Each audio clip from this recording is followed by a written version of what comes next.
네, 오늘 말씀 통해서 우리가 성령이 임하시면 이라는 제목으로 하나님의 말씀 우리 함께 듣도록 하겠습니다.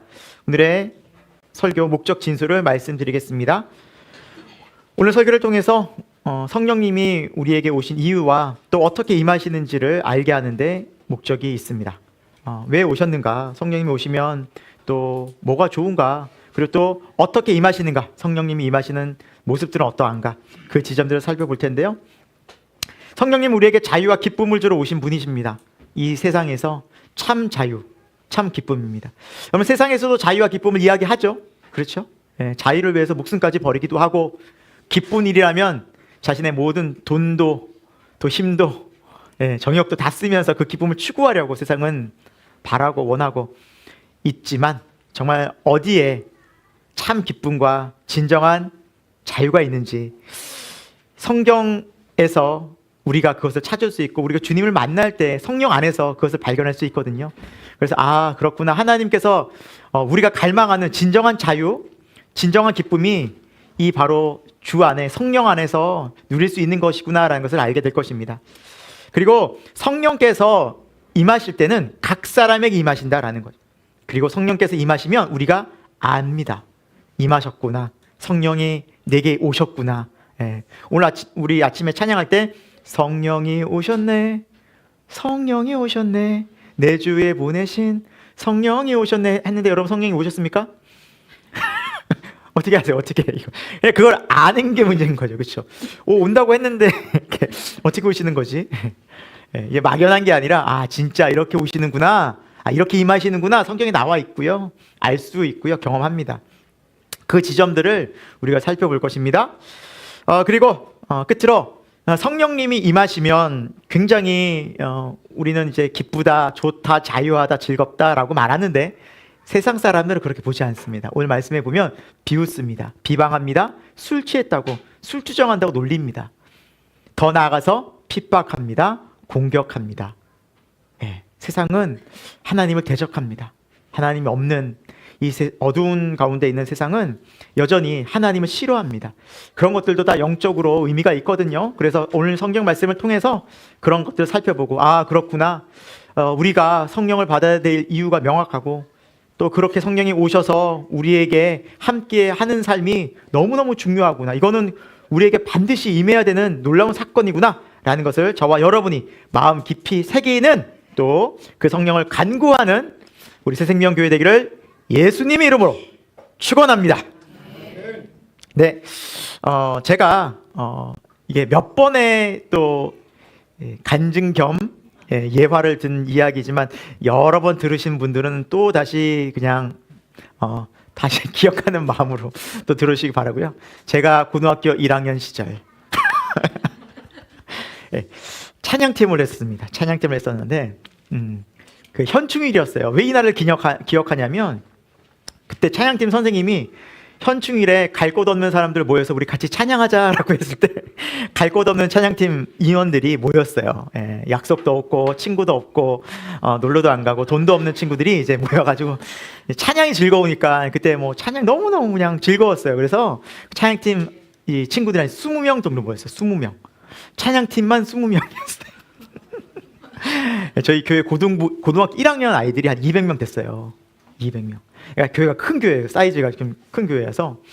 그래서 한 20명을 더 됐는데 이제 뭐 놀러 갈 친구들 놀러 가고 이제 남아 있는 친구들 모여서 같이 찬양하자 그래서 막 저희는 뭐 찬양이 뭐 이렇게 전투적으로 했거든요. 막 박수도 그냥 이런 박수 안 쳤어요. 저희 찬양팀들은 어떻게 보면 북한 같은 느낌의 누가 보면 약간 북한 찬양단 아니야? 이런 느낌이었어요. 그러면 찬양도 자주야 하면서 손을 이렇게 드는 건 있을 수가 없는 일이에요. 우리는 이건 아프지 않으면 이러지 들지 않아요. 정상적이라면 다 이렇게 들어. 팔이 굽으면 안 돼. 이런 주님을 향한 막 정말 열정이 막 불타올랐어요. 친구들이랑 같이 찬양팀 아이들이랑 모여서 찬양을 막 뜨겁게 하고 막 방방 뛰면서 박수만 친 게 아니라 뛰면서 이렇게 뛰면서 막 즐겁게 찬양하고 있는데 그리고 기도를 딱 시작하는데 그 자리에 성령님이 임재를 했어요. 오늘 말씀처럼 바람처럼. 그런데 이제 참 놀라운 체험이었죠. 20명의 아이들이 그 성령의 임재 가운데 기도를 하기 시작하는데 이게 기도가 내가 원해서 하는 기도가 아니라 이제 성령이 임하시니까, 오늘도 이제 조금 이따 나오겠지만 이제 불같이 임하시는데, 이 불이라는 것이 뭐냐면 정결하게 하는 거예요. 불은, 성경에서 불은 정결의 의미가 있거든요. 깨끗하게 태운다. 그러니까 우리 마음에 성령님이 오시니까 내 죄가 다 드러나는 거예요. 그래서 나를 정결케 하시는데, 일단 죄가 드러나야 정결케 되는 회개가 있는데 내 죄가 보여지는 거예요. 성령님이 오시. 여러분, 고등학교 아이들, 1학년 아이들이 죄를 지으면 얼마나 짓겠습니까? 제가 그렇게 나쁜 사람처럼 보이지 않잖아요. 과거가. 예, 나름 깨끗하게 살았고 열심히 산다고, 착하게 산다고 했는데 내 죄가 드러났는데, 와, 온갖 안에서 이 죄악들이, 범죄들이 다 드러나는. 그래서 저만 그런 게 아니라 저희 찬양팀 모두가, 떼굴떼굴 구르는 친구들, 벽 잡고 막 이렇게 치는 친구들, 울며 불며 애통하고, 저도 마찬가지예요. 거기에서 제 죄가 드러났는데 감당할 수가 없는 거예요. 그 두려움과 부끄러움과 수치심에 숨고 싶은데 숨을 수가 없고, 와, 이런 거구나. 하나님 만나는 게 이런 거구나. 정말 하나님 두렵구나. 내 죄가 비치니까. 그러면서 정말 얼마나 시간이 흘렀는지 모르겠어요. 한두 시간을 아이들과 함께 기도하고, 뭐 어떤 애칭 막 갑자기 방언이 터지기도 하고, 막 정말 성령께서 임하시니까 그거 감당이 안 되는 거예요. 그래서 온 아이들과 함께, 선생님과 함께 기도하던 가운데, 이제 한참을 이제 기도하던 중에 막 슬프고 애통하죠. 그 자기 죄가 보이니까. 그런데 저에게는 십자가가 이렇게 기도하는 중에 밝은 십자가가 순간적으로 딱 비치면서, 그 십자가 앞에 제가 딱 있는데 저의 모든 죄들이 눅눅짓이 녹는 거예요. 조금 전까지, 방금 전까지 한두 시간을 막 울며 불며 살려달라고 죄 때문에 두려워서 벌벌 떨고 있었는데, 그 십자가가 비치면서 내 모든 죄가 용서함 받았다는 걸 순식간에, 순간적으로 내 안에 평강이 임하는 거예요. 감사가 임하는 거, 갑자기 그 평온함이 임하는 거예요. 아, 이게 십자가구나. 내 죄를 용서한 게 이런 거구나. 이거 선명하게 느껴지는 거예요. 이제 그 다음에 어떤 일이 있었을까요? 너무 감사한 거예요. 너무 기쁜 거예요. 이 죄에서의 해방함이 이런 거구나. 죄에서 자유함이, 구원이 이런 거구나. 그래서 우리 아이들, 친구들과 함께 서로 격려하면서 기뻐 뛰며 다시 또 미친 듯이 이렇게 이제는 다른 기쁨이죠. 성령의 기쁨을 누리면서 찬양하고, 그렇게 성령의 부흥에 이제 고등학교 시절을 보낸 기억이 있습니다. 참, 그때 인생의 기억은 저의 인생에서 잊을 수 없는 놀라운 은혜고 기억이고, 왜 이걸 하나님께서 허락해 주셨을까? 라는 그런 생각을 해봤는데, 하나님께서는 이런 마음을 주셨어요. 성령의 임재는, 성령의 충만한 임재는 지금도 일어난다는 거예요. 사도행전 2장에만 일어난 사건이 아니에요. 지금도 일어나요. 똑같은 일이 일어나요. 하나님 살아계셔요. 그리고 하나님을 찾는 자들, 하나님을 정말 간절히 구하는 자들, 기도하는 자들에게 성령이 부어진다는 거예요. 충만한 임재가. 제가 이 설교를 몇 번 하니까 어떤 분이 저에게 질문을 했어요. 이런 질문이었어요. 저는 목사님처럼 막 뜨겁게 막 죄 때문에 막 울부짖고 통회하고 막 벌벌 떨고 뭐 십자가가 막 보여가지고 막 평안함을 입은 적이 없는데, 전 구원받은 게 맞습니까? 라는 질문을 했어요. 저는 그런 경험이 없는데 저는 과연 예수 믿고 구원받은 게 맞습니까? 라는 질문을 하더라고요. 여러분도 궁금하셨죠? 여러분을 대신해서 질문한 것 같아요.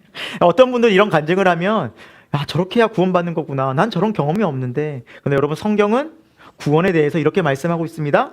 우리 말씀 같이 봅니다. 로마서 10장 9절 10절 읽겠습니다. 시작. 내가 만일 내 입으로 예수를 주로 시인하며 또 하나님께서 그를 죽은 자 가운데서 살릴 것을 내 마음에 믿으면 받으리라. 사람이 마음으로 믿어 의에 이르고 입으로 시인하여 구원에 이르느니라. 아멘. 구원은 어떻게 받아요? 내 마음에 예수를 구원자로, 주님으로 인정하고 시인하는 경우가 생겨요. 은혜 가운데. 그리고 예수님이 십자가와 부활 사건이 믿어져요. 참 놀랍게도 예수님이 하나님의 아들이 맞습니다. 나를 구원하신 주가 맞습니다. 저 그 주님 믿고 따라가려고 합니다. 저 그러고 싶습니다. 입으로 시인해요. 그럼 뭐가 임한 거예요? 제 말이 아니죠. 성경 말씀이죠. 이게 믿어지고 고백되어진 뭐가 있는 거예요? 구원 이걸로 받습니다. 아멘. 다른 신비로운 일이 일어나는 것이 구원의 표징이 아니에요. 그럼 그런 일은 왜 일어날까요? 구원의 확증이에요. 내가 구원받았거나 선명하게 보여주는 거예요. 확실히 아는 거예요. 여러분, 이게 왜 필요하냐면, 제가 한 예를 들게요. 제가 한 7년을 연애했어요. 네, 네. 저의 처음 사랑이자 끝사랑인 저희 아내와 함께 연애를 했는데, 정말 첫 연애, 첫 연애를 했는데 처음이었어요. 태어나서 연애를 처음 해봤고, 그게 결혼과 이어진 거예요. 영화 같죠? 지금부터 그 영화 같은 이야기를 잠깐 들려드릴게요.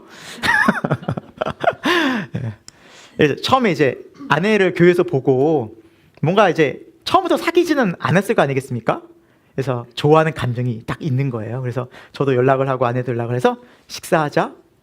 이제 몇 번 같이 밥을 먹는 거예요. 근데 여러분 그런 느낌이 오지 않습니까? 이제 대화하면서 또 같이 식사하면서 그 눈빛과 말, 오빠 하면서 그런 말들 있잖아요. 평소에 쓰는 않는 말들 있잖아요. 왜 같이 쓰면서. 그러니까 저도 굉장히 좀 이렇게 무딘 사람인데 느낌적으로 뭐가 오더라고요. 나 좋아하는 것 같은데.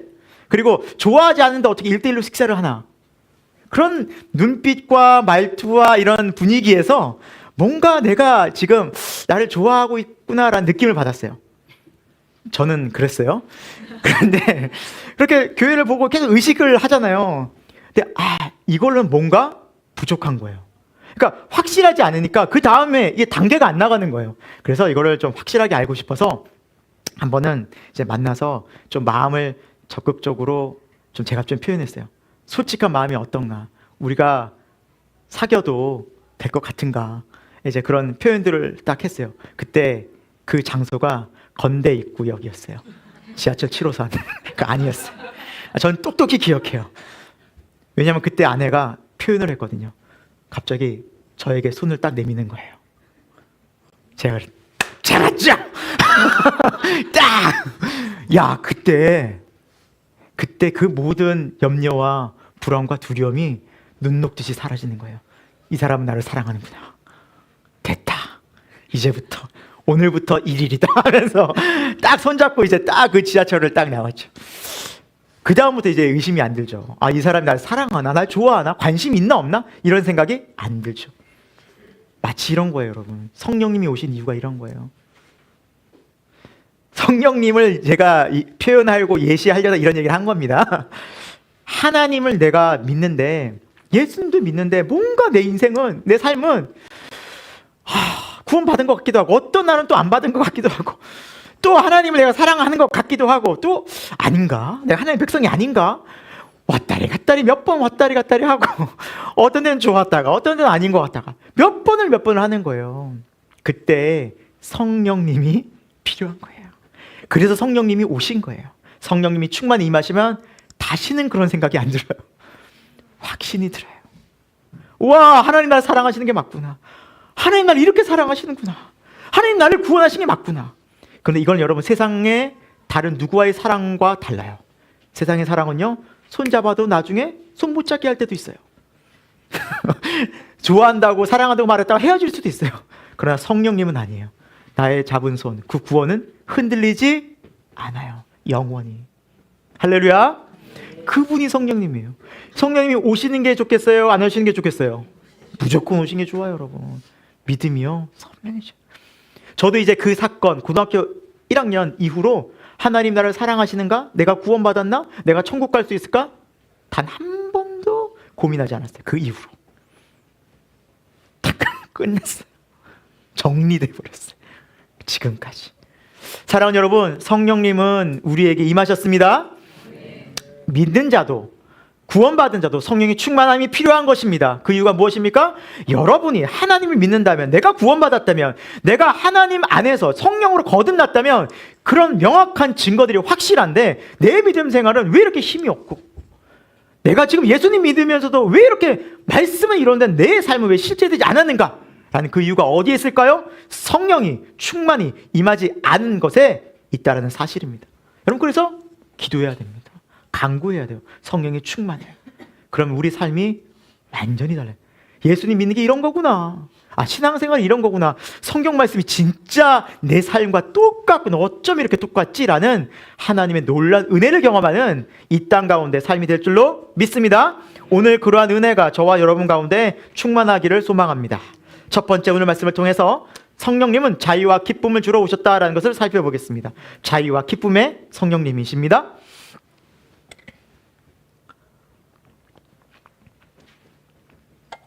자, 오늘 말씀의 2장 1절에 보면 어떤 날에 성령님이 임하시냐면 오순절날 임했다라고. 오순절날. 여러분, 우리가 유대인의 절기가 3대 절기가 있잖아요. 무슨 절기가 있죠? 3대 절기가? 유월절, 그렇죠? 장막절, 그렇죠? 네. 7.7절, 그렇죠? 그런 거예요. 여러분 잘 아시네요? 잘 아시네. 이 3대 절기. 왜 한국 명절, 우리 명절도 알기 바쁜데 굳이 우리 유대 명절 알아야 되나 그럴 수 있는데, 유대인의 명절을 알아야 되는 이유가 뭐냐면 이것이 다 영적인 의미가 있어서 그래요. 영적으로. 우리들에게. 이것 때문에 그래요. 물론 오늘은 유월절, 우리 장막들 있지만, 오늘은 오순절, 7.7절이라고 맥주절 같은 의미예요. 맥주절, 오순절, 7.7절이 같은 명절을 얘기하는 거예요. 이 오순절에 대해서 7.7절에 대해서 알고자 합니다. 이 배경은 이렇습니다. 이제 유월절, 장막절, 이 오순절, 7.7절은 모두 다 배경이 출애굽기 배경이 되어져 있어요. 애굽 나와서 하나님 광야에서 하나님께서 이제 율법을 주시면서 너희가 장차 가나안 땅에 들어가서 이런 명절을 지키라라고 얘기했어요. 왜? 내가 너에게 한 이 구원과 은혜를 기억하라는 의미였어요. 그 중에서도 오순절의 의미는 이렇습니다. 오순절의 시작은 유월절로부터 50일 뒤예요. 유월절로부터 50일 뒤. 이 날이 무슨 날이냐면 처음 추수를 시작하는 때예요. 밀추수. 이거를 이미 하나님께서 출애굽 광야에서 설명해 주셨는데, 그 이유가 뭐냐면, 여러분, 이스라엘 백성은 애굽에서 종 노릇을 했습니다. 종은 자기의 어떤 재산이나 자기가 일구어서 노력해서 갖고 오는 곡식들을 거두어서 자기가 모을 수 있어요, 없어요? 없어요. 열심히 일해도 다 빼앗기는 것이고 다 배급 조금씩 타요. 자기 게 없어요. 그러니까 그 기쁨이 없는 거예요. 열심히 일해서 얻는 기쁨이 없어요. 그래서 하나님이 약속하셨어요. 너희가 종되었던 이 애굽에서 내가 나오게 해서 가나안 땅에 들어가면 너희가 추수를 하고 내가 준 것들로 이렇게 풍요롭게 살 텐데, 그때 나를 기억하고 오순절 밀추수를 했을 때 나에게 감사의 제물을 드려라. 나를 기억해라. 내가 너에게 이런 삶을 허락한다라고 하나님 약속하신 거예요. 그렇게 지킨 절기가 무슨 절이에요? 오순절이에요. 오순절. 얼마나 기뻤을까요? 왜? 한 번도 자기 게 없고, 한 번도 자기 집도 없고, 한 번도 자기 재산이 없던 사람들이 열심히 일한 만큼 기쁨으로 곡식을 거두고 과일을 거두니까 얼마나 뜻깊고 보람이 있었겠어요. 그 기쁨을 누리는 날이 바로 이 오순절이었다는 사실입니다. 하지만 이것보다 영적인 의미가 더 귀합니다. 오순절. 여러분, 영적으로 오순절에 성령이 강림하셨죠? 성령님이 강림하신 어떤 일이 벌어질까요? 한 번도 경험해보지 못한 일들이 일어나는 거예요. 전에는 내가 온 세상의 종이 되어서 욕심 부리고 또 그것을 차지하려고 애를 쓰면서 그럼에도 허무하고, 얻은 듯 하나 가진 듯 하나 어느 순간 다 뿔뿔이 흩어지고 공중에 그냥 다 날라서 흩어지는 것 같이 그 허무하고 허전한 열매 없는 삶을 살다가 예수님 믿고 성령 충만하여 이제는 뭐예요? 영적 열매들이 풍성히 맺히는 거예요. 나를 통해서. 전에는 생각지도 못했던 내 안에 감사와 기쁨이 넘쳐나는 거예요. 아니, 가진 게 있어서가 아니에요. 뭔가 성공해서가 아니에요. 뭔가 다 이루어져서가 아니에요. 그런데 마음에 너무너무 이것만 해도 너무 감사하다. 예수 믿게 된 것도 너무 감사하다. 이런 가정 주심에 감사하다. 이렇게 교회 주심에 감사하다. 하나님이 나를 사랑하심에 감사하다. 정말 전에는 상상도 하지 못할 그런 영적인 열매들이 내 안에 맺혀지고 인격적으로 내가 변화되어져 갑니다. 성령의 열매들이 맺혀갑니다. 사랑과 희락과 화평과 오래참, 자비롭고 온유한 사람이 되어져. 너무나 전에는 상상도 못할 일들이 내 삶에 일어나기 시작합니다. 그 안에서 기쁨을 누립니다. 다른 기쁨이 아니었구나. 전에 내가 저걸 얻어야지만, 내가 이 자리를 차지했어야만, 내가 이것을 내가 가져야만 행복하다고 생각했던 그 모든 것들이 거짓이었구나. 내가 속고 있었구나. 하나님께서 내게 주신 이것들이 참된 은혜고 복이구나. 거기서 충만히 감사하는 예배자의 삶이 됩니다. 이것이 오순절을 준 의미예요. 이렇게 추수의 의미가 있고, 여러분, 오순절이라는 수는 무슨 수가 있냐면 50이라는 의미가 있잖아요. 성경에서 50이 상징하는 수가 있어요. 율법에 보면 희년제도라는 게 있어요. 희년제도. 이게 뭐냐면 이스라엘 민족은 땅을 하나님께서 처음부터 다 분배해 줬어요. 부동산을 처음부터 거래하지 못하도록 딱 너희 땅, 그러니까 처음부터 자기 땅들이 있었어요. 그 땅에 사는 거예요. 땅을 팔고 사고도 물론 할 수 있었지만 50년 안에서만 이루어졌어요. 만약에 팔고 사고 하다가 예를 들어서 열심히 뭐 게을러서 잘 못 산 사람들은 땅이 때론 다른 사람한테 팔리기도 하고 종이 되기도 해요. 그런데 50년이 지나잖아요. 그는 희년이라고 해서 기쁠희 기쁨의 해라고 해서 리셋돼요. 처음으로 원래 하나님께서 주신 땅으로 돌아가요. 그래서 다시 기회가 주어져요. 처음부터 다시 기회가 줘요. 이것이 하나님 앞에서의 공평한 법이었어요. 왜냐하면 여러분 우리도 그렇잖아요. 아버지로부터 자녀가 이렇게 태어났는데 뭐 빚이 수십억이야. 근데 자녀가 뭐 능력이 있는 것도 아니고 뭐 힘이 있는 것도 아니고 뭐 잘하는 것도 없어요. 그럼 그 빚을 떠안고 계속해서 어려운 삶이 되겠죠. 그건 자손 대대로 계속해서 힘든 삶이 되는데 하나님은 거기서부터 두려워하지 마, 염려하지 마, 내가 너희에게 새로운 기회를 줄게 하는 게 희년의 50년의 의미였어요. 그래서 희년이 되면 각자 흩어졌던 사람들이 다 자기 땅으로 돌아가요.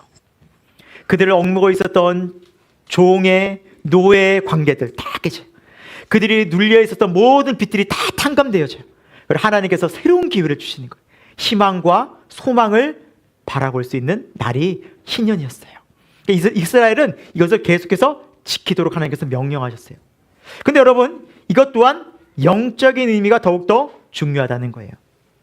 성령님이 오시잖아요. 우리 가운데 오시잖아요. 내가 옛생활에 옛사람, 죄의 종이 되고 세상의 종이 되어져서 그냥 그거 없이는 못 살고 있던 인생에서 하나님께서 아니야, 너의 삶에 내가 예수님을 보낼게, 성령님을 보낼게, 하나님 나라를 주어줄게, 영원한 것이 무엇인지 알게, 나를 만나는 은혜가 무엇인지 알게 해줄게 하면서 영적인 의미들을 알게 해주셨어요. 그러면서 우리가 더 이상 죄의 종이 아니라 하나님의 거룩한 백성으로 살 수 있구나. 내가 돈이 없으면 못 사는 그런 사람인 줄 알았는데 야, 아니구나. 돈 없어도 살 수 있는 거구나. 내가 건강이 조금만 없어도 불안해가지고 언제 죽을지 모르고 두렵고, 건강 때문에 조금만 아파도 어떻게 사나 전전긍긍하던 인생에서 아, 그게 아니구나. 하나님이 내 건강 붙잡고 계시구나. 그 마음이 염려와 근심이 사라지고 평안이 찾아오는, 세상에 그 어떤 것으로도 줄 수 없고 알 수 없는 그 놀라운 은혜를 성령 안에서 누리게 하시는 이 희년의 은혜가 바로 오순절의 의미라는 사실입니다. 이 오순절이 되었을 때 그 은혜가 임한 거예요. 여러분 예수님이 처음에 공생이 시작할 때, 메시아 사역을 시작할 때 첫 번째 회당에서 읽으신 말씀이 있어요. 그 말씀이 바로 이 말씀이에요. 한번 읽어볼까요? 시작. 주의 성령이 내게 임하셨으니 이는 가난한 자에게 복음을 전하게 하시려고 내게 기름을 부으시고 나를 보내사 포로된 자에게 자유를, 눈먼 자에게 다시 보게 함을 전파하며 눌린 자를 자유롭게 하고. 아멘. 여러분 포로된 자, 여러분 이 세상에서 다른 포로가 나를 힘들게 하는 게 아니에요. 세상의 죄악들이 나를 힘들게 하는 거예요. 그 수많은 죄들이 나를 억누르는 거예요. 거짓과 탐욕과 욕심과 그 세상을 향한 그 욕심들이, 탐욕들이 나를 힘들게 하고 나를 불안하게 하는 거예요. 거기서 자유를 얻게 해요. 눈먼 자들을 다시 보게 합니다. 여러분 진리를 보게 돼요. 이게 진짜였구나. 이 세상 눈에 보이는 게 진짜가 아니라 영원한 하나님 나라가 진짜였구나. 그 하나님의 시선으로 세상을 보게 돼요. 그리고 세상의 사람들의 말에 내 마음이, 시선이 빼앗기지 않아요. 혼란스럽지 않아요. 그러니까 진리를 알게 되는 거죠. 여러분 눌린 자가 자유롭게 되어지는 거예요. 세상의 염려와 고통, 두려움과 근심들이 떠나가게 됩니다. 주 안에서 진짜 염려와 고통이 사라지면서 평안을 얻게 돼요. 자유를 얻게 돼요. 기쁨을 누리게 돼요. 사랑하는 여러분, 이것이 하나님께서 오늘 우리에게 주신 성령을 보낸 이유라는 사실입니다. 예수님께서 이걸 우리에게 누리게 하기 위해서 이 땅에 오셨다는 사실입니다. 그렇다고 여러분 또 뭐 돈 벌 필요도 없고 일할 필요도 없고 그런 의미가 아니, 이것이 의미 없다는 게 아니에요. 예수님을 믿고 성령 가운데 충만하면 그 일이 진짜 이런 의미구나 알게 돼요. 내가 이곳에서 일하는 이유를 알게 돼요. 예수님을 믿고 나면, 성령님을 경험하게 되면 하나님께서 오늘 나에게 주신 이 시간의 의미를 알게 돼요. 왜 사는지를 알게 돼요. 가치 있는 인생이 되어지는 거죠. 세월을 낭비하지 않게 돼요. 의미 있게 살게 돼요. 그런 존재적인 의미를 알게 되는 것이 바로 성령이 오신 이유라는 사실입니다. 사랑하는 여러분, 우리가 성령을 받아야 될 이유가 여기 있습니다. 성령님 이것 때문에 오셨습니다. 우리가 진짜 본연의 인간다운 모습, 하나님의 창조의 원형을 회복시키기 위해서 성령님께서 오신 것입니다. 사도행전에 보면 성령께서 임하시면 많은 일들이 있는데 특별히 기쁨과 성령이 충만한 것이 함께 이루어져 있는 것을 찾아볼 수 있는데요. 이제 그 중에 한 본문의 말씀인데요. 사도행전 13장 50절에서 52절인데요. 그 내용은 이렇습니다. 이제 바울과 바나바가 비시디아 안디옥이라는 지역에서 복음을 막 열심히 전합니다. 예, 그런데 복음을 전하면서 사람들이 박해를 하기 시작해요. 미워해요. 그러면 쫓아내버려요. 나가라고. 너희 때문에 장사가 안 된다고. 너희 때문에 이 지역이 뭐 혼란스럽다고. 우리 열심히 우상 섬기고 있는데 왜 여기서 전하냐고 하면서 막 쫓아내요. 막 밀어내요. 그때 그들이 추방을 당해요. 바울과 바나바가. 그런데 52절 추방을 당하고 박해를 당하면서 그들의 마음이 어땠는지 볼까요? 52절만 같이 읽을까요? 시작. 제자들은 기쁨과 성령이 충만한. 아멘. 여러분, 성령이 충만한 사람은 기쁨이 충만해요. 기쁨이 충만한 사람은 성령이 충만한 거예요. 기쁨과 성령은 함께해요. 그들이 충만한 가운데 복음을 전했더니 그들이 당하는 어려움이 분명히 있었지만, 환난이 있었지만 그 환난과 역경이 그들의 기쁨을 빼앗을 수 없었어요. 여러분, 성령이 충만한 어떤 일이 벌어진지 아십니까? 여러분의 금전적인 것 때문에 여러분 염려와 두려움 거기 때문에 낙심하지 않아요. 솔직히. 여러분, 성령이 충만한 어떤 일이 벌어진지 아십니까? 건강상의 어려움이 찾아와도 그것 때문에 여러분 계속해서 낙심하여 근심하여 두려워지지 않아요. 성령이 충만하면 어떤지 아십니까? 여러분, 자녀의 혹은 가족의 문제들 때문에 염려하고 두려워하고 잠 못 자지 않아요. 거기서 하나님이 기쁨을 주세요. 믿으시기 바랍니다. 왜 우리가 못 느껴요? 이유는 하나예요. 성령이 충만하지 않기 때문이에요. 내 안에 뭐가 충만해요? 세상이 충만해요. 내 생각이 충만해요. 내 계획이 충만해서 그래요. 하지만 성령이 충만한 사람들은, 하나님이 충만한 사람들은 기쁨을 누려요. 모든 상황에서. 예수님 이것 때문에 오셨고요. 우리가 예수님 믿는 이유는 이거예요. 하나님은 이것을 주시기 위해서 아들 예수님을 십자가에 못 박으셨어요. 그리고 하나님의 성령을 보내주셨어요. 이미 이루어진 사건이에요. 이루어진 일이에요. 사도 바울은 빌립보서 4장 4절에서 이렇게 말합니다. 우리 같이 한번 읽어볼까요? 시작. 주 안에서 항상 기뻐하라. 내가 다시 말하노니 기뻐하라. 아멘. 이 빌립보서는 옥중 서신이라고 말합니다.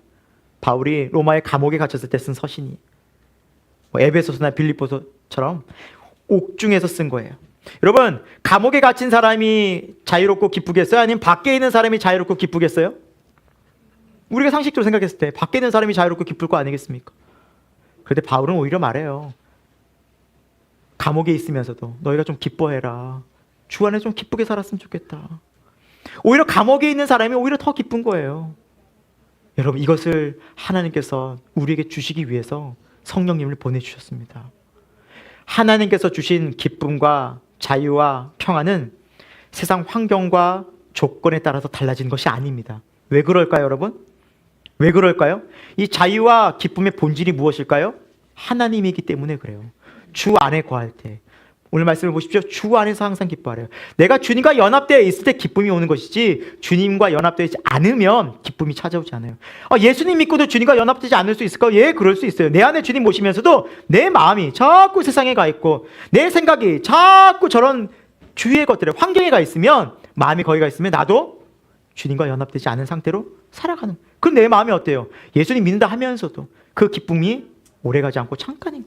예배드리고 말씀드리면 잠깐 기쁜데 또 세상 나가 살면 뭐가 먼저 보여요? 일이 먼저 보이고 환경이 먼저 보이고 돈이 먼저 보이고 사람들이 먼저 눈에 들어오는 거예요. 주님을 보지 못해요. 그럼 내 마음의 시선이 어디로 가 있다는 거예요? 세상에 가 있다는 거예요. 믿음은요, 이 시선을 누구에게 돌리냐면 주님께로, 하나님께로 돌리는 거예요. 내 안에 계신 주님께로. 그렇지, 내 안에 주님 계시지. 이걸 의식하는 거예요. 생각하는 거예요. 마음을, 믿음을 쓰는 거예요. 아멘? 여러분, 여기에 전기가 다 들어왔잖아요. 그렇죠? 저 스위치 꺼보십시오. 바로 어두워집니다. 여러분, 마찬가지로 믿음의 스위치를 여러분 키셔야 돼요. 믿음으로. 말씀이요. 그게 기도예요. 그걸 찾으셔야 돼요, 여러분. 그걸 하지 않으면, 그 연결이 되지 않으면 하나님이 아무리 은혜와 복을 주셔도 누릴 수 있어요, 없어요? 없는 거예요. 제가 여러분 말씀 카드에 지난주에 보내지 않았습니까? 야고보서 말씀 보냈죠. 에스겔서 말씀 보냈죠. 하나님께서 다 주셨어요. 근데 왜 우리가 못 누리는 거예요? 예, 너희가 구하지 않기 때문에 얻지 못한다는 거예요. 하나님 간단해요. 하나님 너희가 구하지 않기 때문에 못 누린다는 거예요. 여러분 구해보셨나요? 여러분 힘들고 어려울 때, 좌절되고 낙심될 때 하나님을 간절히 구해보셨나요? 그 자리에서? 혹 그 밤에? 혹 그 시간에? 하나님 애착에 찾아보셨나요? 그것 때문에 그래요. 온통 그거 문제만 가지고 내가 골몰이 안 와요. 해결이 안 돼요. 믿음의 스위치를 켜셔야 돼요. 그러지 않으면 아무 일도 일어나지 않습니다. 이것이 믿음의 원리라는 사실을 여러분 꼭 기억하시고, 여러분 이제는 내가 그렇구나, 주님 안에서 내가 주님과 연합되어 있구나, 이것을 신경 쓰시고 마음 쓰시고 믿음 쓰는 저와 여러분 되길 축원합니다. 그래야 여러분 자유와 평안과 기쁨을 누릴 수 있기 때문입니다. 두 번째, 성령님은 각자에게 임하십니다. 오늘 말씀을 통해서 살펴볼 텐데요, 성령 하나님 우리 각자에게 임하십니다. 자, 먼저 우리 2절 말씀부터 좀 볼 텐데요, 성령님이 어떻게 임하시는지.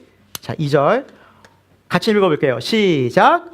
호련히 하늘로부터 급하고 강한 바람 같은 소리가 있어 그들이 앉은 온 집에 가득하며 라고 말씀하고 있죠. 호련히가 어떤 뜻이냐면 갑자기란 뜻이에요. 갑자기. 여러분 성령님이 어떻게 임재하시고 임하시는지는 우리가 예측 못해요. 1도 예측할 수 없어요. 제가 고등학교 1학년 6월 6일 날 성령님 임할 것이라고는 상상도 못했어요. 1도 예측하지 못했어요. 호련히 임하셨어요. 저와 여러분 마찬가지예요. 성령님 호련히 임하십니다. 여러분이 길을 가다가도 성령님의 임재를 경험할 수 있고요, 집에 앉아있다가 경험할 수 있고요. 성령 목사님은 이불 뒤집어 쓰다가 이렇게 이불 속에서 경험했잖아요. 그러니까 어떻게 될지 몰라요. 교회에 있다가 경험할 수, 그런 경우가 제일 많겠죠. 일터에서 경험할 수 있고, 언제 어떻게 호련히 임하세요. 성령님. 그래서 중요한 것은 뭐냐? 성령님이 반드시 임하신다는 거예요. 호련히 임하시지만. 예수님께서도 이렇게 말씀하셨어요. 요한복음 3장 8절 제가 한번 읽어볼게요. 바람이 임으로 불매. 어렵네. 임으로 불매. 임으로가 뭐예요? 네, 우연히 우리가 모르는 사이에 갑작스럽게. 근데 여러분 바람은 소리가 들려요, 안 들려요? 어제 바람 많이 불었죠. 소리가 막 들리잖아요. 막 날아다니는 거 보이고. 이거 바람이다라는 거 인식해요, 못해요? 할 수 있죠. 그런데 뭘 몰라요? 바람이 어디에서 와서 어디로 가는지는 전혀 우리가 분간이 안 돼요. 그런데 바람은 느낄 수가 있어요, 없어요?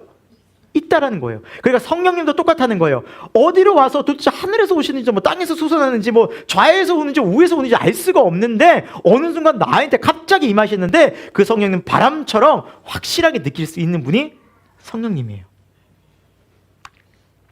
성령님이 임하시면 여러분 이런 현상들이 벌어져요. 찬양을 하는데 갑자기 나도 모르게 막 눈물이 나고 감사하고 고백되어져요. 기도를 하는데 막 죄가 생각나고 회개가 되어져요.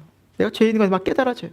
말씀을 듣다가 하나님이 나를 사랑하신다는 게 은혜가 느껴져서 기뻐하고 막 감사가 내 안에 솟아나요. 이게 다 누가 하시는 거예요? 성령님이 하시는 거예요. 여러분 그때 성령님이 하실 때 여러분 제가 좀 부탁드릴 게 있어요. 감정을 막 억누르고 막 참으려고 하지 마세요.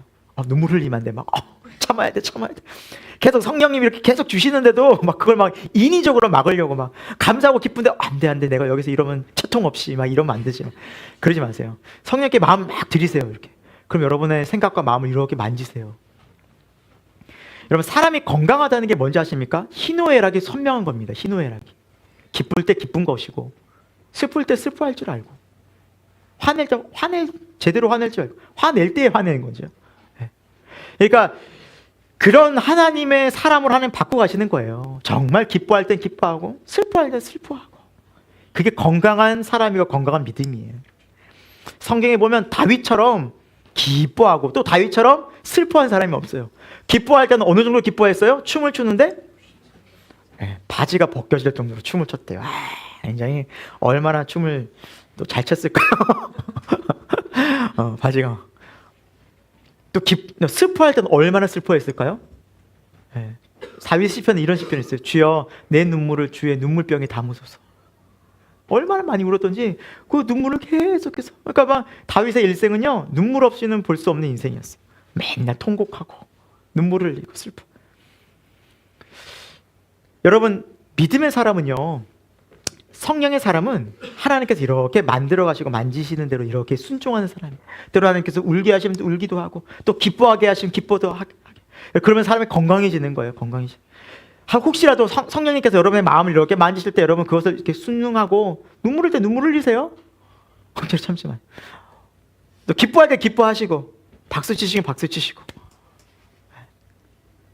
그렇게 하나님 안에서 이렇게 여러분의 마음을 이렇게 성령의 터치를 이렇게 경험했으면 좋겠습니다. 하나님 터치 하시거든요, 반드시. 그걸 이렇게 맡기시면 돼요, 주님이 인도하세요.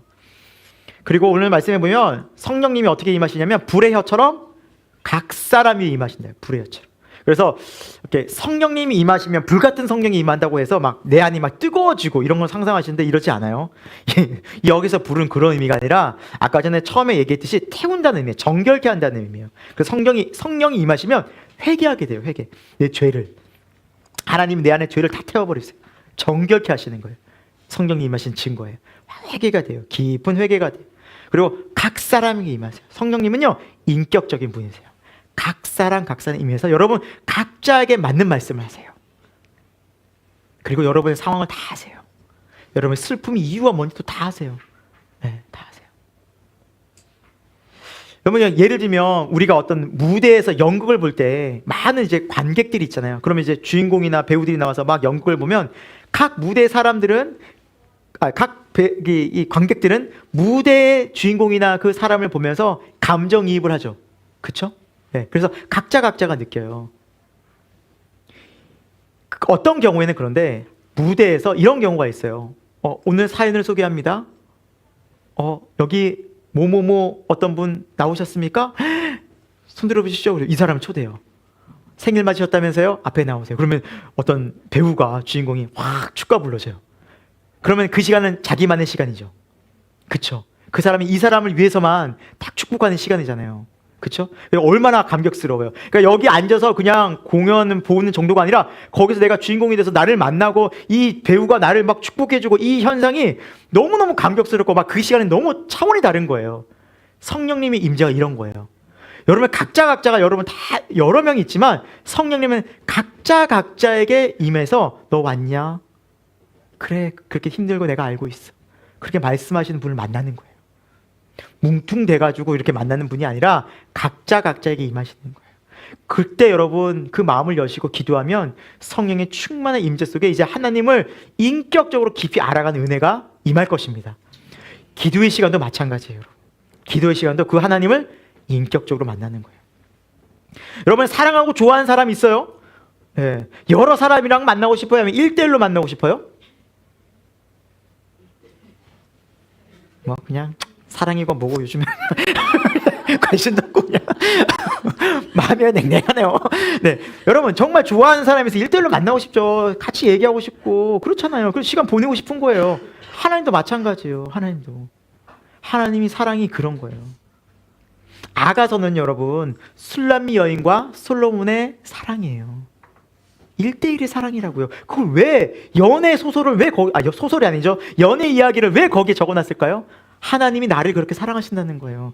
1대1로 만나고 싶은 거예요. 1대1로 하나님은 저와 여러분을. 아멘. 그 시간이 기도 시간, 그러니까 말씀 시간, 하나님과 교제 시간이에요. 하나님 얼마나 기뻐하시는지 몰라요. 성령 안에서 이런 믿음의 교제가 형성이 되어지면 여러분 그 기쁨과 은혜를 누립니다. 여러분 사랑하면 얼굴이 밝아진대요. 세상의 사람들도 하나님과 사랑하면 우리 얼굴이, 마음이 밝아집니다. 아멘. 기뻐져요. 100%예요. 저와 여러분에게 이런 은혜가 있기를 소망합니다. 하나님은 우리에게 이렇게 말씀하십니다. 고린도전서 3장 16절 시작. 너희는 너희가 하나님의 성전인 것과 아멘. 하나님의 성령이 어디 계시다고요? 너희 안에, 우리 마음에, 우리 교회 가운데, 또 구체적으로 우리 마음속에. 우리 교회 가운데도 계시지만 또 우리 마음속에도 계시. 나의 마음속에, 네, 너희 안에. 여러분 그 하나님의 성령이 여러분 안에 계신다는 거 여러분 믿음으로 여러분 경험했으면 좋겠어요. 한번 기도도 해보세요. 성령님 내 안에 계시는 거 맞아요? 물어도 보시고 똑똑똑 한번 물어보세요. 그 기도고요. 말씀 한번 읽어보시면서 그 고백도 해보세요. 그러면 이제 임해요. 하나님 알려주세요. 그 친밀해지는 친밀 관계가 형성된다는 사실입니다. 자, 이 좋으신 성령님은 오늘 말씀해 보니까 4절에 일부만 주시는 것이 아니라 그곳에 모인 모든 사람들에게 다 주신대요. 자, 한번 같이 읽어볼까요? 4절 말씀 시작. 그들이 다 성령의 충만함을 받고 아멘. 다라는 표현, 다 충만함을 예외 없이 그 자리에 하나님의 성령이 다 하나님을 소망하고 기도하고 바라는 모든 자들 예외 없어요. 아이든 어른이든 상관없어요. 남녀노소 뭐 다 상관없어요. 상관없어요. 직업 빈부귀천 상관없어요. 다 우리 성령 하나님은 차별 없이 임하시는 분이십니다. 그래서 다 임해서 어떻게 임해요? 조금 임하시는 것도 아니에요. 오늘 말씀해 보니까 충만해야 돼. 충만한 뜻이 뭐냐면 가득 찬 상태, 완전한 상태를 의미해요. 하나님으로 가득한 상태, 완전한 상태를 의미해요. 그럼 이런 사람, 그러니까 예를 들어서 우리가 성령의 충만을 받잖아요. 기쁨이 어떻게 될까요? 충만해져요. 감사가 충만해져요. 사랑이 충만해져요. 지혜가 충만해져요. 회복이 충만해져요. 다 충만해져요. 모든 영역이. 지혜도 또 내 마음의 모든 문제도 충만해서 더 이상 다른 것으로 만족해하거나 다른 것을 필요치 않아요. 그래서 이렇게 고백해요. 주님으로 충분한 게 이런 거군요. 고백해요. 저 주님으로 만족합니다. 주님이면 충분합니다. 이 고백이 나와요. 할렐루야. 여러분 이것이 성령 충만한 상태예요. 주님이면 충분합니다. 와, 주님이면 만족합니다. 감사합니다. 주님 주신 것으로 충만합니다. 그 영광을 보는 거예요. 여러분 다른 것이 채워져서가 아니에요. 여러분 아셔야 돼요. 내 안에는 세상의 다른 것으로 채워진다고 여러분 만족이 절대 안 돼요. 안 돼요. 속지 마세요. 절대 안 돼. SNS나 뭐 세상의 사람들 보면 뭐 가진 거 자랑하고 놀러 간 거 자랑하고 돈 번 거 자랑하죠. 속지 마세요. 그 사람들 그 만족이 있어서가 아니에요. 또 불안하고 그거 안 올리면 계속 불안해하는 사람들, 그거 떨어질까봐 그거 잃어버릴까 전전긍긍하는 사람들이에요. 속지 말아요. 우리 마음에는 성령님이 오셔야 만족됩니다. 여러분 그것이 십자가를 통해서 이루어졌다는 사실이에요. 이건 오순절에 일어난 일이에요. 지금 이제 우리에게 일어난 하나님의 약속입니다. 또 성령께서 임하시면 어떤 일이 벌어지냐면 다른 언어들로 말하기 시작했대요. 이 다른 언어들은 소위 얘기하는 방언이거든요. 방언. 근데 여기에서 방언은요 진짜 다른 언어예요. 랭귀지를 말해요. 영어라든지 뭐 중국어라든지 일본어 이런 언어를 말해요. 당시 언어들. 그래서 여러분 우리가 성경에서 이제 다른 언어 즉 방언에 대해서는 이제 두 가지 관점이 좀 있는데 좀 정리를 조금만 하고 가겠습니다. 대인 방언이라고 해요. 대인 방언. 이제 사람들에게 하는 방언이에요. 이게 바로 사도행전 2장에서 나온 방언이에요. 다른 언어를 말하는 거예요. 이거는 이 방언을 하면 언어를 알아들어요. 예를 들어 영어 방언을 받은 사람이면 어떻게 될까요? 영어를 쓰는 거예요. 한 번도 영어를 배워본 적이 없는데 영어를 쓰는 거예요.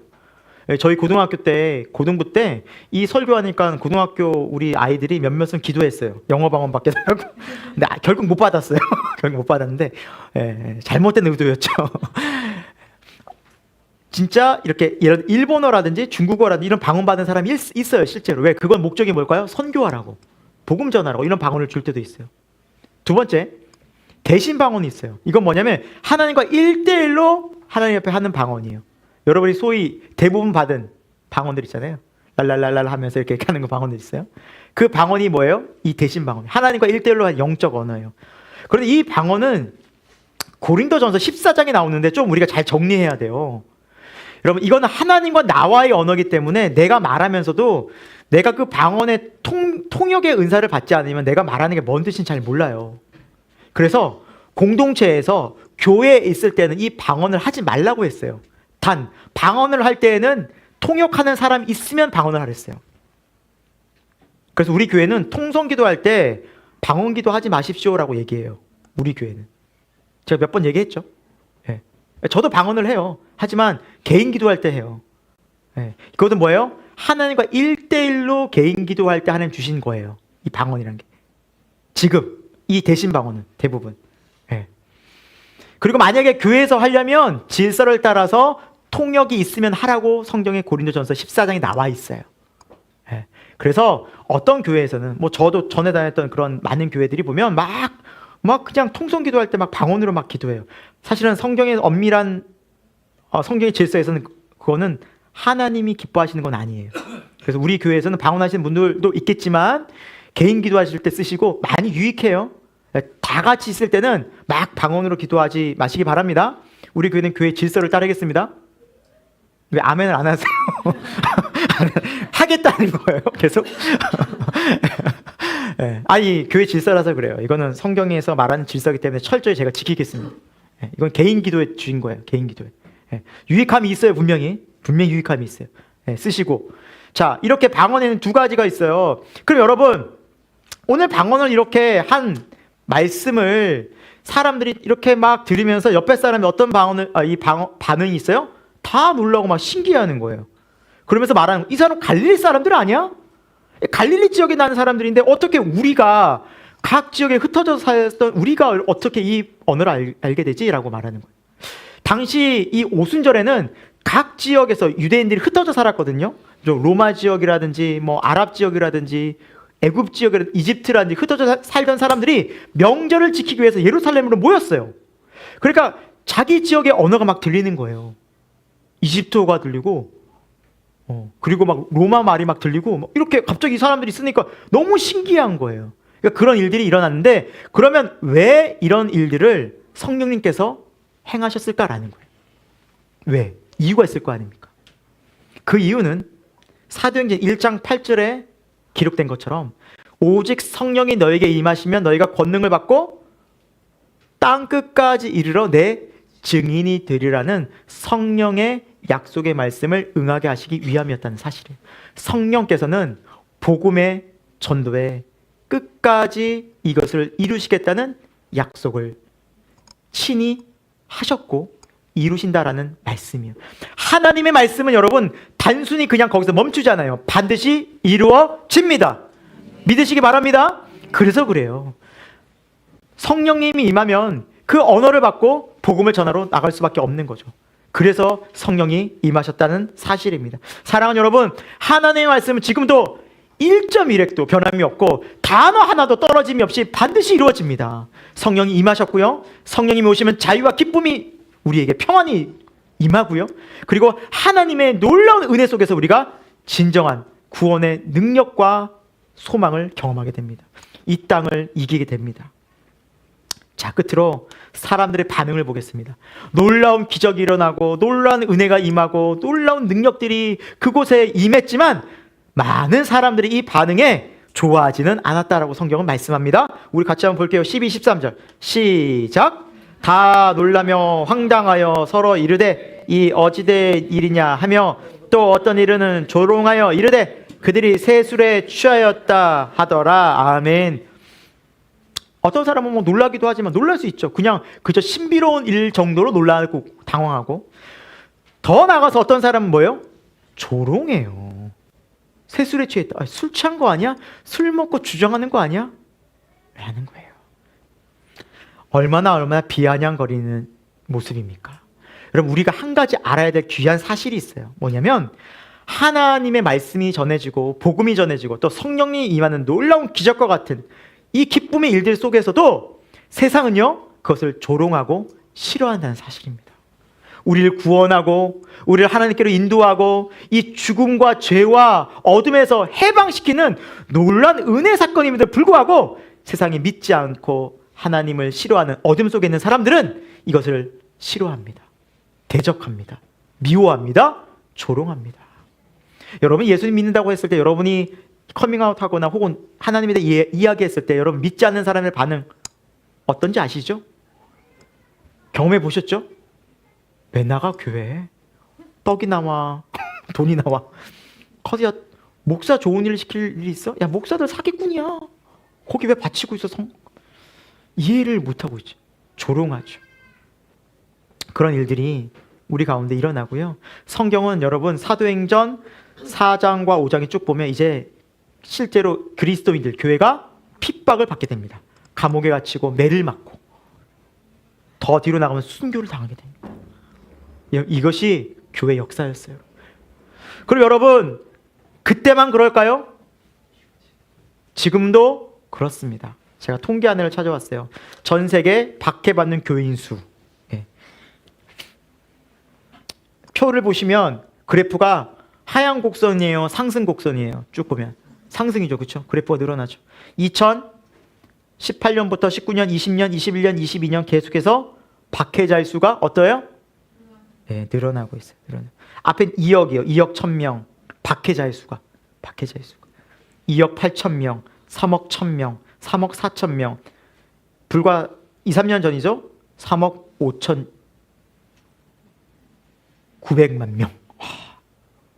여러분 전 세계 지금 여러분 우리나라처럼 우리 한국처럼 자유롭게 예배드리고 예수님을 전파하고 믿음 생활할 수 있는 나라가 세상에 거의 없어요. 몇 안 돼요, 여러분.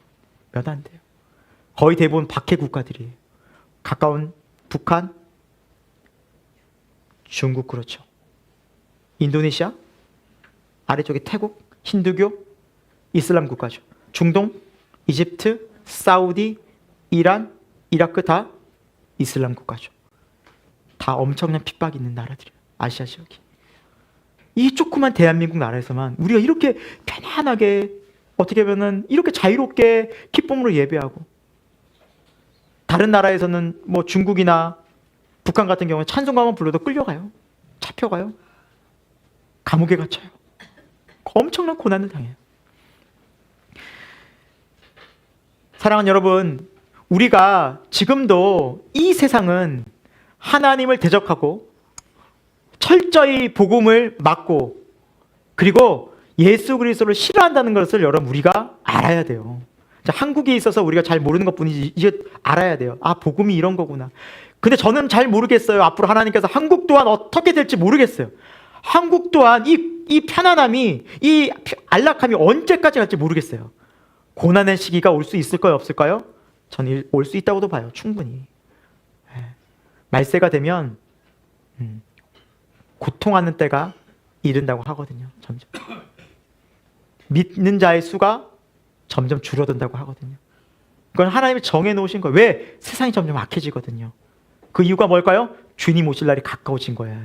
주님 오실. 사단이 더 발악을 하는 거예요. 사단이 어느 정도로 강력하게 예수님을 싫어하고 믿는 자를 싫어했냐면 예수님을 십자가에 못 박기까지, 죽이기까지 싫어했죠. 그리고 예수님을 믿는 제자들을 감옥에 보내고 그래서 예수님이 12제자 중에 11명이 순교했습니다. 그 당시에 예수님이 전하다가 복음 전하다가 다 비참하게 순교했습니다. 세상은 예수님의 복음을 싫어해요. 우리가 정말 복음으로 믿음으로 살려고 하면 세상이 우리를 거부해요, 여러분. 이상히 여기지 마시기 바랍니다. 그것이 믿는 자의 모습이라는 거예요. 예수님께서 이렇게 말씀하셨어요. 요한복음 16장 33절 같이 읽을까요? 시작! 이것을 너에게 이르는 것은 너희 안에 평안을 누리게 하려 함이라.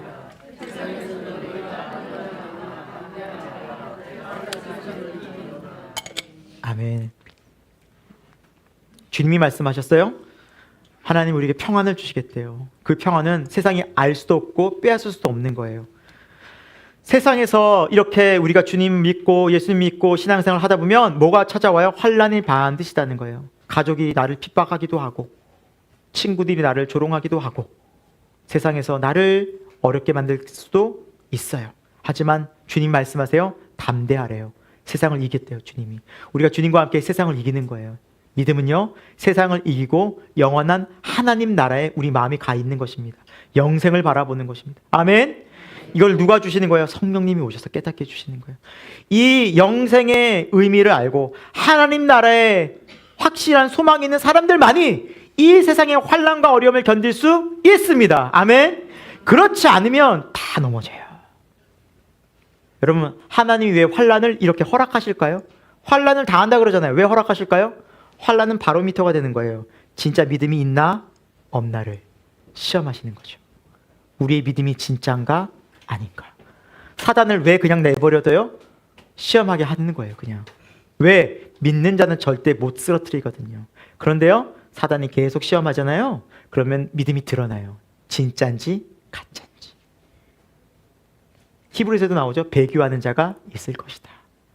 교회 다니지만 교회를 떠나요. 우리 디모데후서에서 봤잖아요. 대마는 세상을 사랑하여 나를 떠났다. 바울이 말하잖아요. 선교했던 대마도 떠나는 거예요. 떠나는 거예요. 여러분, 저와 여러분의 믿음이 지금 뜨겁고 지금은 좋고 지금은 만족스럽고 여기서 스스로 만족하면 안 돼요. 신앙은요, 끝까지 승리해야 돼요. 아멘. 네, 너희 인내로 너희 영혼을 구원을 이루라는 말씀처럼. 우리가 믿음은 끝까지 인내하는 거예요. 그래서 여러분, 어제의 신앙, 내가 어제 좋다고 오늘 좋다고 내일을 담보할 수 없어요. 그래서 신앙은 매일의 삶이에요. 아무든지 나를 따라오려거든 자기를 부인하고 날마다 자기 십자가를 지고 나를 쫓을 것이야. 날마다. 그렇죠? 날마다. 날마다 자기 부인하고 자기 십자가를 지고 나를 쫓으라고 주님 말씀하셨어요. 여러분, 그런데 날마다 내가 기도하지 않고 날마다 말씀 보지 않고 날마다 주님 의식하지 않고 신앙생활 되던데요? 그게 정말 되는 걸까요, 여러분? 영적 잠은 자는 건 아닐까요? 아니, 내 주위에 교회 다니는 사람들 다 그렇게 살던데요. 예, 성경에도 나와 있죠. 주여 주여 하는 자마다 천국 갈 것이 아니라 하늘 아버지의 뜻대로 행하는 자라야 천국 가느니라. 너희 구원을 두렵고 떨림으로 이루어가라. 빌립보서. 여러분, 정말 저는 목회자로서, 목사로서 우리 새생명교회 교우 여러분들에게 올 한 해 당부합니다. 성령을 받으십시오.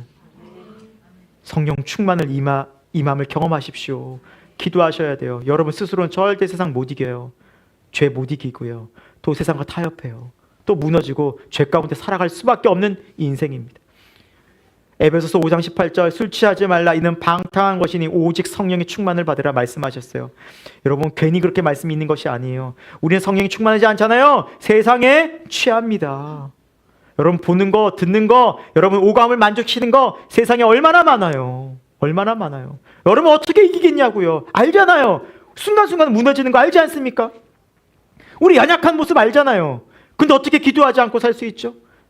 예수님 분명히 말씀하셨죠. 1시간도 깨어있어 기도하지 못하느냐? 시험에 들지 않게 깨어 기도하라. 분명히 말씀하셨죠. 그런데 우리는 기도하지 않고도 살 수 있다고 말해요. 그게 사는 게 아니라니까요. 그러니까 허송세월 하는 거예요. 낭비하는 거예요. 전 안타깝습니다. 두렵습니다. 우리 교회 올 한 해 114 하고 있습니다. 열심히 하십시오. 사랑하는 여러분, 여러분의 영혼의 구원은 여러분 각자의 믿음으로 이루어집니다. 우리 교회가 아무리 믿음이 좋고 새생명교회 와보니까 너무 좋아. 제 말이 아니에요. 여러분들의 말들을 많이 들어요. 감사해요. 너무 좋아요. 저도 너무 감사하고요. 너무 기뻐요. 그 얘기 들을 때마다. 그러나 여러분, 교회가 좋다고 내가 구원받는 게 아니기 때문이에요. 아멘. 내 신앙과 내 믿음이 있어야 돼요. 내 구원자 되신 예수님이, 내가 십자가에 못 박힌, 내가 연합한 예수님이 있어야 돼요. 너희 안에 예수님이 계신지를 너희가 스스로 알지 못하느냐? 시험해보라. 시험해보라. 확인해보라. 확증하라 말씀하시잖아요. 내 안에 주님 계시는구나. 날마다 주님 나와 함께 하시는구나. 여러분, 이것이 진짜 신앙인 줄 믿으시기 바랍니다.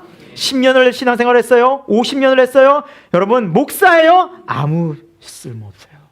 아무 소용없어요. 예수님 보신 건 딱 하나예요. 우리 마음에 예수님과 십자가 연합되어 있는 거예요. 속지 마세요, 여러분.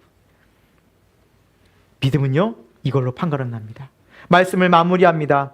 사랑하는 여러분, 신앙생활하는 건 막연하고 두렵고 뭐 잘 모르겠고 그렇지 않아요. 성령님이 오시면 선명해집니다. 아멘. 십자가가 선명해지고 내가 구원받은 사실이 선명해지고 자유와 기쁨이 무엇인지 알게 되고 하나님 나라가 무엇인지 알게 돼요. 내가 어떻게 살아야 되는지 선명해져요. 목적의식이 뚜렷해요. 죄가 무엇인지 밝히 드러나요. 어떻게 살아갈지 알아요. 쟁기를 잡고 뒤를 돌아보는 자는 하나님 나라에 합당하지 않다고 했죠. 여러분, 농사 지은 사람, 농부들 알아요. 쟁기 잡고 누가 뒤를 돌아봐요? 소 계속해서 앞에 보죠. 이건 있을 수 없는 일이에요. 쟁기 잡고 뒤돌아보는 사람 없어요. 한 사람도 없어요. 농부들은 알아요. 그럴 수 없다라는 거예요. 예수님 믿으면, 성령 받으면 여러분 어떻게 살아야 되는지 알아요. 예수님 누군지 알아요. 하나님 누군지 알아요. 십자가 뭔지 알아요. 죄가 뭔지 알아요. 그럴 때문에 성령 받아야 돼요. 우리 새생명교회가 성령이 임하고 각자에게 불같이 임하는 성령을 경험해서 저와 여러분의 인생 속에 이 땅을 살아가는 이유와 하나님의 나라가 선명하고 그 나라를 소망하는 저와 여러분 되길 예수 그리스도의 이름으로 축원드립니다. 기도합니다. 사랑하는 주님, 성령님이 이 땅에 오셨습니다. 하나님의 영이 우리 마음 가운데 임하셨습니다. 십자가의 놀라운 구원을 통해서 각자에게 임하신 성령의 은혜가 오늘 새생명교회 가운데도 임하는 역사 있게 하여 주옵소서. 우리가 간절한 마음으로 믿음으로 기도할 때 성령의 은혜 경험하고 담대한 믿음, 하나님의 사랑 안에서 기쁨과 자유와 평강이 충만한 믿음 생활 해낼 수 있도록 성령이여 은혜 가운데 함께하여 주옵소서. 예수 그리스도의 이름으로 기도합니다. 아멘. 지금은 우리 주 예수 그리스도의 십자가의 은혜와 하나님 아버지 그 영원하신 사랑하심과 성령 하나님의 감화 감동 역사하심이 오늘 함께 예배를 드리며 또 말씀을 듣고 기도하며 오직 성령의 충만함을 힘입고 성령의 은혜를 또 성령의 충만한 은혜를 경험하기를 간절히 기도하고 소망한 우리 새생명교회 모든 교우들 가운데, 저들의 가정과 일터 가운데, 특별히 전 세계에 고통받고 고난 중에 있는 우리 믿음의 형제 자매들 가운데 지금부터 영원토록 함께 하시기를 간절히 축원하옵나이다. 아멘.